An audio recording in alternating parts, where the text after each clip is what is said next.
दिन का चौथा पहर है। नरहरी बाबा राम बुला को साथ लेकर सरयू के घाट पर नाव से उतर रहे हैं। घाट पर सन्नाटा है, बस 2-4 व्यक्ति इधर उधर आते जाते दिखाई पड़ रहे हैं। नाव से उतरी हुई 8-10 सवारी स्थिति को देखकर चिंतित हो रही हैं। एक कहता है, जान पड़ता है कोई उत्पात होने वाला है, बड़ा सन्नाटा है। ऊपर आकर तख्त पर बैठे हुए एक बूढ़े साधु से नरहरी बाबा पूछते हैं, आज बड़ा सन्नाटा है बाबा जी, कोई उत्पात हुआ है यहाँ? अपने पोपले मुंह से कुछ कुछ अस्पष्ट स्वर में उस चिंतामन बूढ़े साधु ने कहा, हुमायूं शाह हार गया। मुगल और पठान लोग कल और परसों यहाँ दिन भर एक दूसरे से गूथे रहे। देखो क्या होता है। तुम लोग जल्दी जल्दी अपने स्थानों पर चले जाओ भाई, आजकल किसी बात का ठिकाना नहीं कि अब क्या हो जाए। घाट से आगे बढ़ने पर श्रृंगार हाट नामक मुख्य बाजार में आए। निर्जनता के कारण वह चौड़ी सड़क और भी अधिक चौड़ी लग रही थी। कुत्ते तक उस मार्ग पर नहीं दिखलाई पड़ रहे थे। तांबोला ने इतना बड़ा नगर, पक्के मकान, पक्की सड़क और घाट बाट जीवन में पहली ही बार देखे थे। इस दृश्य से वह चमत्कृत भी हुआ। मन में बतियाता चला, राजा रामचंद्र जी की अयोध्या है, इसे तो ऐसे ठाट बाट का होना ही चाहिए था। मुद्दा यह बीच बीच में खंडहर क्यों पड़े हैं? राम जी की अयोध्या में मुगल पठान क्यों लड़ रहे हैं? किसी और बादशाह की हार जीत का प्रश्न क्यों उठ रहा है? ऐसे कौतूहल भरे प्रश्न उसके अबोध मन में चौंकने लगे। एक जगह 8-10 लड़वैये तीर कमान लिए, कमर में तलवार बांधे एक चबूतरे के पास खड़े थे। नरहरी बाबा ने उनसे कहा, जय सिया राम। जय सिया राम बाबा। अरे नान्हे से बच्चे को लेकर काहे घूम रहे हो आप? बाहर से आए हैं भगत, ठिकाने पर जा रहे हैं। यह प्रलय काल कब तक रहेगा भाई? एक सिपाही ने खिसियाई हंसी हंसकर उत्तर दिया, कौन जाने महाराज, राम जी तो अयोध्या छाड़ के वैकुंठवासी हो गए। अब जो ना हो जाए सो थोड़ा है। यह हवेली कौन सेठ की है? बिस्मुल जौहर की। वह तो फटे पुरानी चितड़ी पहनकर भाग गए हैं और हमें मरण के लिए यहाँ छोड़ गए हैं। माया उनकी और अच्छा रहे हम। हाँ। दूसरा सिपाही बोला, तो क्या उपकार कर रहे हो तुम?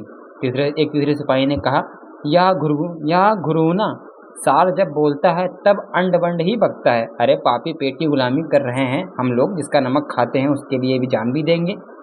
नरहरी बाबा शान स्वर में बोले, पेट ही तो राम जी की माया है। पेट और नारी, इन्हीं दो से संसार नाचता है। तो सब सेठ साहूकार भाग गए होंगे। हाँ महाराज, बस एक रतन लाल सेठ मूछों पर ताव दिए डटे रहे हैं। 2000 बैरागी लड़वैये उनके साथ हैं। कोई मुगल पठान इधर मुंह फेरने कराने की हिम्मत नहीं करता। इस हवेली को पार करके बाबा एक गली में मुड़े। गली से यहाँ से वहाँ तक सूनी पड़ी थी। सारे द्वार खिड़कियाँ झरोके बंद थे। राम बोले ने पूछा, बाबा राम जी मुगल पठानों को अपनी अयोध्या में दंगा काहे मचाने देते हैं? अरे भाई, राम जी के भी तो सभी लड़का हैं और लड़के दंगा भी करते हैं। क्या तुम भी दंगा नहीं करते हो?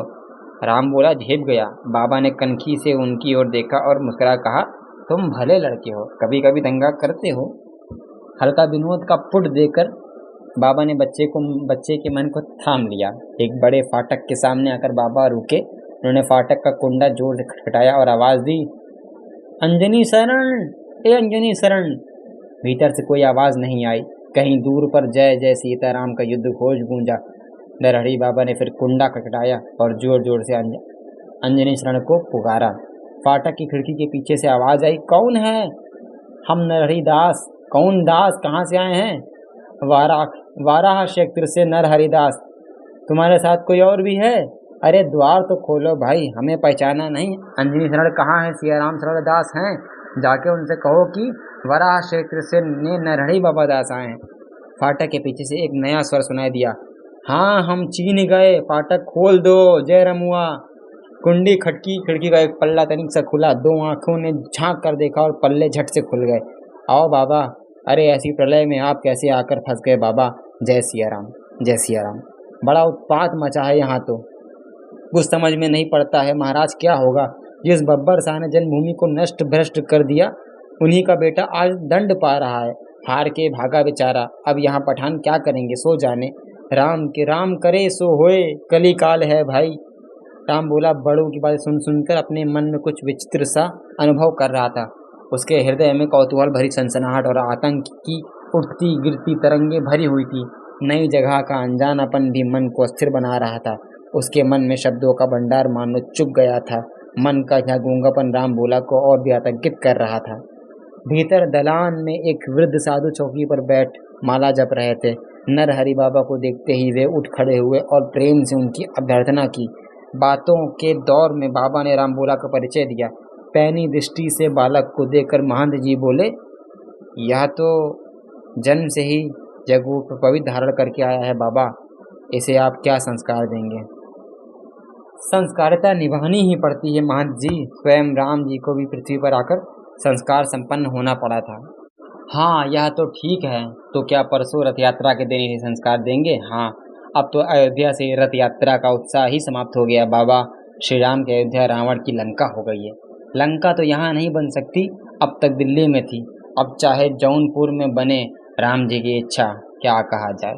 2 दिन बीत गए, अयोध्या प्रिय आतंक और अफवाहों से तो भर रही है, किंतु कोई घटना न घटी। रथ यात्रा के दिन ब्रह्म मुहूर्त में ही राम भोला का मुंडन और फिर उपनयन संस्कार हुआ। राम भोला ने गायत्री मंत्र की दीक्षा स्वयं नरहरि बाबा ने दी। संस्कार समाप्त होने बाद राम भोला को तुलसी मंडप के नीचे कांठ के छोटे से पलके में विराजमान राम जी को प्रणाम करने के लिए भेजा गया। राम भोला जब भगवान को साष्टांग प्रणाम कर रहा था, तब तुलसी की एक पत्ती वृक्ष से झरकर उसके मस्तक पर गिरी।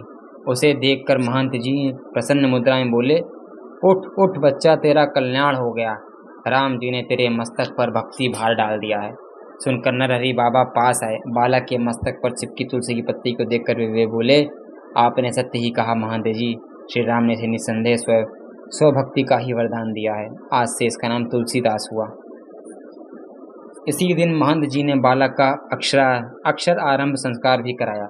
राम बोला, उफ तुलसीदास अब विधिवत पंच संस्कार पाकर ब्राह्मण बटुक बन गया था। महंत जी ने बाबा से पूछा, बालक को क्या आप अयोध्या में ही छोड़ जाना चाहते हैं? इसे काशी ले जाऊंगा महंत जी। आचार्य श्री सनातन ही इसे पंडित बनाएंगे। हमारा विचार है कि आप अभी कुछ दिनों तक अयोध्या ना छोड़ें। राजनीतिक स्थिति शांत हो जाने पर यात्रा करना उपयुक्त होगा। राजनीतिक स्थिति अब तो सदा ऐसी ही रहेगी महंत जी। शेर खां आवे चाहे चीता खा। वस्तुतः धर्म से नहीं लड़ रहा है, यह बात अब सिद्ध है। नहीं तो पठान भला मुगलों से लड़ते। राम जी काल दधी मत कर मानव मन का माखन निकाल रहे हैं। संस्कार तथा नया नाम पाकर तुलसी के जीवन में सहसा एक विराट परिवर्तन आ गया। वह बड़ी लगान से पढ़ता, उसे जो कुछ भी पढ़ाया जाता वह दिन भर उसे ही याद करता रहता। यज्ञोपवीत के 7-8 दिन बाद ही नगर में डौंडी पिटी। खल्क खुदा का मुल्क शेरशाह का अमल। स्थानीय पठान शासन अधिकारी के नाम की घोषणा हो जाने के बाद सबको अपनी दुकानें खोलने और कारोबार चलाने का आदेश दिया गया। समय देखकर नरहरि बाबा ने काशी जाने की योजना बनाई। तुलसी बोला, बाबा तुम तो कहते थे कि अयोध्या जी में राम का महल है, हमें भी दिखाई दें। सुनकर बाबा की आंखें उदास हो गई, होठों पर खिसियापन भरी पड़ा। पराजित मुस्कान की रेखा खिंच गई। वे बोले, राम जी का पुराना महल टूटकर अब नया बन रहा है बेटा। तो राम जी आजकल कहाँ रहते हैं? मेरे तेरे अपने चाहने वालों के हृदय में रहते हैं। बात इतनी गंभीरता पूर्वक कही गई थी कि बच्चा उसका प्रतिवाद करने तक का साहस न कर सका। यद्यपि उसके मन में यह प्रश्न ही बना रहा। मार्ग इस समय निरापद था। जगह जगह पठानों की चौकियां थी। वे लोग व्यापारी काफिलों को आने जाने के लिए प्रोत्साहन दे रहे थे। बाबा नरहरिदास जी के साथ ही काशी जाते हुए एक अन्य साधु ने यह देखकर कहा, यह पठान मुगलों से अधिक प्रपंचटू लगते हैं, इनका व्यवहार भी मीठा है। नरहरि बाबा हंसे, कहा, नया धोबी कथुरी में साबुन। अब कुछ दिनों तक यह तो अच्छे प्रबंधक बने ही रहेंगे, उन्हें अपना शासन जमाना है। आपने सत्य कहा महात्मा जी, पर अब क्या राम राज्य कभी लौट कर नहीं आएगा? जब राम कृपा होगी तब राम राज्य भी आएगा। राम राज्य कैसा होता है बाबा? बालक तुलसी ने प्रश्न किया। बाघ और बकरी एक ही घाट पर पानी पीते हैं। राह में सोना उछालते चलो तो भी कोई तुमसे छीनेगा नहीं। जैसा न्याय राम जी करते हैं वैसा कोई नहीं कर सकता है बेटा। राम राज्य में कोई दीन दुर्बल को सता नहीं सकता, कोई भूखा नहीं रहता, कहीं भी चोरी चकारी और अन्य अपराध जनित कार्य नहीं होते। ऐसा राम राज्य कब आएगा बाबा? नरहरि बाबा मुस्कुराते हुए कहा, तुम आठों पहर अपने मन में प्रेम से गोहराओ, राम जी आओ, राम जी आओ, तो राम जी तुम्हारी गुहार अवश्य सुनेंगे। राम जी आओ, राम जी आओ, राम जी आओ। बालक का भोला मन गुरु से राह पाकर सीधा सरपट दौड़ चला। मार्ग भर वह इधर उधर से मन हटाकर बार बार यही रट्टा चलता था। उसकी बुदबुदाहट पर बड़ी देर बाबा नरहरि बाबा का ध्यान गया। तब तक वे अपनी कहीं बात को भूल भी चुके थे। उन्होंने पूछा, क्या बुदबुदाता है रे? राम जी को गोहरा रहा हूँ बाबा। तुलसी के सिर पर प्रेम से हाथ रखकर बाबा बोले, गोहराए जाओ, रुकना नहीं, कभी तो गरीब निवास के कानों में भनक पड़ ही जाएगी। एक व्यापारी का काफिला इन साधुओं के साथ चल रहा था, इसलिए इन्हें मार्ग में भोजन पानी की भी तनिक चिंता न